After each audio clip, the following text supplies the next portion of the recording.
ಲೋಕಸಭೆ ಚುನಾವಣೆ ಸಮೀಪಿಸ್ತಾ ಇರುವಾಗ ಶಾಸಕರಿಗೆ ಸಮಾಧಾನ ಪಡಿಸೋದಕ್ಕೆ ರಾಜ್ಯ ಸರ್ಕಾರ ನಿಗಮ ಮಂಡಳಿಯ ಅಧ್ಯಕ್ಷ ಸ್ಥಾನವನ್ನ ಹಂಚಿಕೆ ಮಾಡಿದೆ.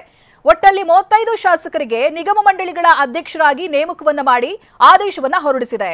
ಶಾಸಕರ ಬಹುದಿನಗಳ ಬೇಡಿಕೆಯನ್ನ ಸರ್ಕಾರ ಈಡೇರಿಸೋದು ಇದೀಗ 9 ತಿಂಗಳಾಗ್ಬಿಟ್ಟಿದೆ. ಸರ್ಕಾರ ಅಧಿಕಾರಕ್ಕೆ ಬಂದು ಕಾಂಗ್ರೆಸ್ ಸರ್ಕಾರ, ಆದರೆ ನಿಗಮ ಮಂಡಳಿ ಹಂಚಿಕೆ ಯಾಕೆ ಆಗಿಲ್ಲ ಅನ್ನುವಂತ ಅಸಮಾಧಾನ ಪಕ್ಷದ ಒಳಗೇನೆ ಇತ್ತು.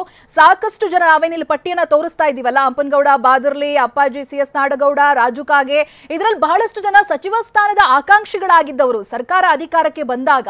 ಆದ್ರೆ ಅಲ್ಲಿ ಸಚಿವ ಸ್ಥಾನ ಸಿಗದೆ ಹೋದಾಗ ನಿಗಮ ಮಂಡಳಿ ಆದ್ರೂ ಸಿಗುತ್ತೆ ಅನ್ನುವಂತ ಆಕಾಂಕ್ಷೆಯನ್ನ ಇಟ್ಟವರು ಇದೀಗ ನಿಗಮ ಮಂಡಳಿ ಸ್ಥಾನವನ್ನ ಹಂಚಿಕೆ ಮಾಡಲಾಗಿದೆ.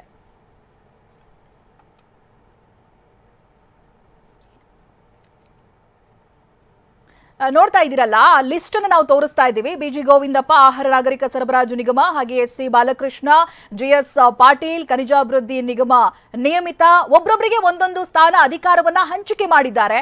ಈ ರೀತಿಯಾಗಿ ಮಾಡಿರೋದ್ರಿಂದ ಅಲ್ಲಿ ಬಹಳ ಮುಖ್ಯವಾಗಿ NA ಹ್ಯಾರಿಸ್, DK ಅವರ ಆಪ್ತರಾಗಿ ಅತ್ಯಾಪ್ತರಾಗಿ ಗುರುತಿಸಿಕೊಂಡವರು. ಬೆಂಗಳೂರು ಅಭಿವೃದ್ಧಿ ಪ್ರಾಧಿಕಾರ ಸಿಗ್ತಾ ಇದೆ. ಮಹಂತೇಶ್ ಕೌಜಲಗಿ ಹಣಕಾಸು ಸಂಸ್ಥೆ, ಜೊತೆಗೆ C ಪುಟ್ಟರಂಗ ಶೆಟ್ಟಿ MSL ಆ ಒಂದು ಹುದ್ದೆಯನ್ನ ಕೊಡಲಾಗಿದೆ ಅವರಿಗೆ. JT ಪಾಟೀಲ್, ಹಟ್ಟಿ ಚಿನ್ನದ ಗಣಿ, ರಾಜ ವೆಂಕಟಪ್ಪ ನಾಯಕ ರಾಜ್ಯ ಉಗ್ರಾಣ ನಿಗಮ, ಹಾಗೆ BG ಸಂಗಮೇಶ್ ಲ್ಯಾಂಡ್ ಆರ್ಮಿ, ಈ ರೀತಿಯಾಗಿ 35 ಶಾಸಕರಿಗೆ ಹಂಚಿಕೆಯನ್ನ ಮಾಡಿದ್ದಾರೆ.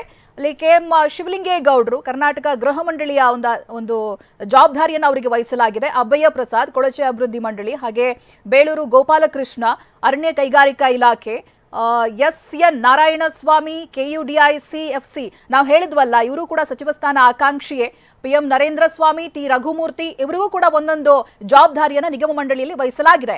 ಹಾಗೆ ರಮೇಶ್ ಬಾಬು ಬಂಡಿಸಿದ್ದೇಗೌಡ ಚೆಸ್ಕಾಂ, B ಶಿವಣ್ಣ ಬೆಂಗಳೂರು ಮಹಾನಗರ ಸಾರಿಗೆ ಸಂಸ್ಥೆ, ಹಾಗೆ SN ಸುಬ್ಬಾರೆಡ್ಡಿ ರಾಜ್ಯ ಬೀಜ ನಿಗಮ ನಿಯಮಿತ. ಸದ್ಯಕ್ಕಂತೂ ಇಷ್ಟು ಪಟ್ಟಿಯಲ್ಲಿ ಯಾರು ಕೂಡ ಅಸಮಾಧಾನ ಹೊರ ಹಾಕಿದವರಿಲ್ಲ, ನನಗಿದು ಬೇಡ ಇತ್ತು ಅಂತ. ವಿನಯ್ ಕುಲಕರ್ಣಿ ನೀರು ಸರಬರಾಜು ಹಾಗೆ ಒಳಚರಂಡಿ ಮಂಡಳಿ, ಅನಿಲ್ ಚಿಕ್ಕಮಾದು, ಹಾಗೆ ಬಸವನಗೌಡ ದದ್ದಲ್, ಈ ರೀತಿಯಾಗಿ ಸಚಿವ ಸ್ಥಾನದ ಆಕಾಂಕ್ಷಿಗಳಾಗಿದ್ದವರು, ಜೊತೆಗೆ ಇವರಿಗೆ ಜವಾಬ್ದಾರಿ ಕೊಟ್ಟರೆ ಚೆನ್ನಾಗಿರುತ್ತೆ ಮುಂಬರುವ ದಿನಗಳಲ್ಲಿ ಅನ್ನೋದಾಗಿ ಗೊತ್ತಿರುವಂತಹ ಪಟ್ಟಿಯನ್ನ ಇದೀಗ ರಿಲೀಸ್ ಮಾಡಿದೆ. ಕನೀಸ್ ಫಾತಿಮಾ, ವಿಜಯಾನಂದ ಕಾಶಪ್ಪನವರ್, ಶ್ರೀನಿವಾಸ ಮಾನೆ, ಹೀಗೆ ಬೇರೆ ಬೇರೆಯವರಿಗೆ ಒಟ್ಟು 35 ಶಾಸಕರಿಗೆ ನಿಗಮ ಮಂಡಳಿ ಒಂದೊಂದು ಹುದ್ದೆಯನ್ನ, ಒಂದೊಂದು ಜವಾಬ್ದಾರಿಯನ್ನ ಅವರಿಗೆ ವಹಿಸಲಾಗಿದೆ. ಲೋಕಸಭಾ ಎಲೆಕ್ಷನ್ ಬಹಳ ಹತ್ರನೇ ಬರ್ತಾ ಇದೆ, ಇದು ಬಹಳ ಅಗತ್ಯ ಇತ್ತು.